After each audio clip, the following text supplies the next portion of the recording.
Daesh, who call themselves ISIS, are known as the world's most feared terrorist organization.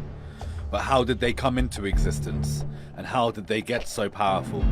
To help us understand, we need to go back to the US invasion of Iraq. American and coalition forces are in the early stages of military operations to disarm Iraq, to free its people, and to defend the world from grave danger. But did the coalition invasion of Iraq actually make the world a safer place? Let's take a look. In March 2003, the Americans topple Saddam Hussein, removing the Ba'ath Party from power. That leaves Ba'athist soldiers and political operatives out of work and out of power. Saddam's government was led mostly by Sunnis, who are the minority in the Shia-dominated country. The US forms a transition government in Iraq, installing mostly Shia leaders. This leaves Sunnis feeling marginalized. With Saddam's government dissolved, violent terrorist groups began to move into the vacuum. Abu Mus'ab al-Zarqawi, a Jordanian militant, travels from Afghanistan to Iraq via Iran to join the intensifying insurgency. Osama bin Laden, the leader of Al-Qaeda, sees the chaos in Iraq as an opportunity to expand and appoints Zarqawi as his group's representative in Iraq. And so, Al-Qaeda in Iraq, otherwise known as AQI, is born and goes on to become the leading Sunni insurgent group in the country. AQI launch a campaign of suicide bombings in order to foment sectarian hatred. They target the US and Iraqi armies and step up attacks, further inflaming sectarian violence in the country and exacerbating a civil war that leaves hundreds of thousands dead. Zarqawi wants to prevent the formation of a Shia-dominated government and establish Al-Qaeda's presence in Iraq.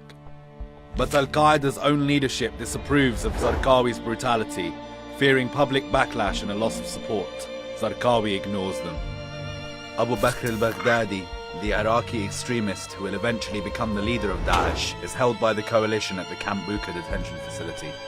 In fact, it is inside US-operated prisons that he networks with former Ba'athists and other opponents of the occupation, many of whom will go on to become senior Daesh members. Now, back to AQI. It suffers a major blow in 2006 when Zarqawi is killed by a US airstrike. But this doesn't stop them. Instead, they join forces with other Iraqi militants who are aligned to their interests, including former Ba'ath Party hardliners. This kicks off their process of rebranding as ISI, the Islamic State in Iraq. Throughout this period, the Assad regime in Syria allows AQI to transfer terrorists and weaponry through their territory into Iraq to fight against coalition forces. This continues until 2009. Meanwhile, the US allies with local Sunni leaders who see a partnership with the US as a way to gain political, economic and social capital. This alliance leads to a military strategy called the Awakening. The Awakening is a joint operation between local Sunni groups and the coalition. It leads to major defeats for AQI, a decrease in violence across the country, and eventually forces AQI to go underground. After nearly 9 years, America's war in Iraq will be over. As US forces begin their withdrawal, Iraqi Prime Minister Nouri al-Maliki starts to exert more control over the Iraqi armed forces. He begins empowering sectarian Shia militias aligned to Iran. Sectarian violence continues to plague the country, and by 2013 the death toll returns to pre-awakening levels.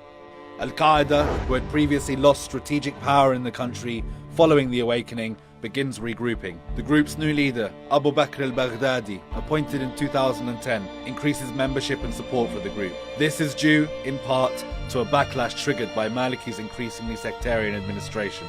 By this point, the Arab Spring is making waves throughout the region, and neighboring Syria is facing a civilian uprising against ruling leader Bashar al-Assad. Syria is becoming more chaotic and destabilized, creating the perfect opportunity for Al-Qaeda to expand and dispatch operatives into Syria. This swells their numbers and further empowers them. Bashar al-Assad uses increasingly brutal methods to suppress the democratic uprising, focusing his forces on imprisoning and murdering civilian activists. Assad, whose regime had a pre-existing relationship with AQI, releases violent extremists from detention facilities in order to paint the uprising in a sectarian light. Some of these prisoners will later go on to join Daesh.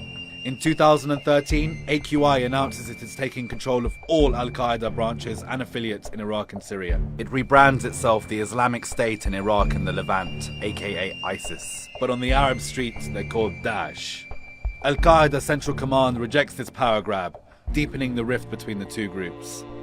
Abu Bakr al-Baghdadi's Daesh breaks off ties with Al-Qaeda and begins seizing control of swathes of territory. In Syria, bolstered by thousands of new foreign volunteers, they start attacking Syrian rebel groups and taking control of previously liberated areas.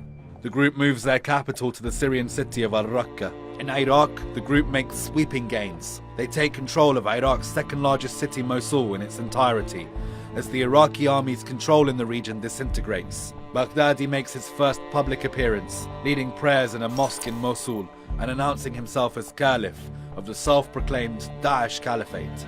Reviled by the group's brutal campaign of murder, rape and oppression, Baghdadi's claimed caliphate is rejected by the vast majority of Muslims worldwide, with Muslim countries signing up to join the global anti-Daesh coalition. Vowing to defeat Daesh, the US-led coalition declares war on the group and begins airstrikes on Iraq and Syria. Nearly 3 years on, as international forces close in on Mosul, Daesh's aspirations of statehood appear to be waning. Multiple military operations have weakened the group, and they've lost significant territory in Iraq, Syria and Libya. In response, it has increased its wave of violent terrorist attacks in Europe and across the world.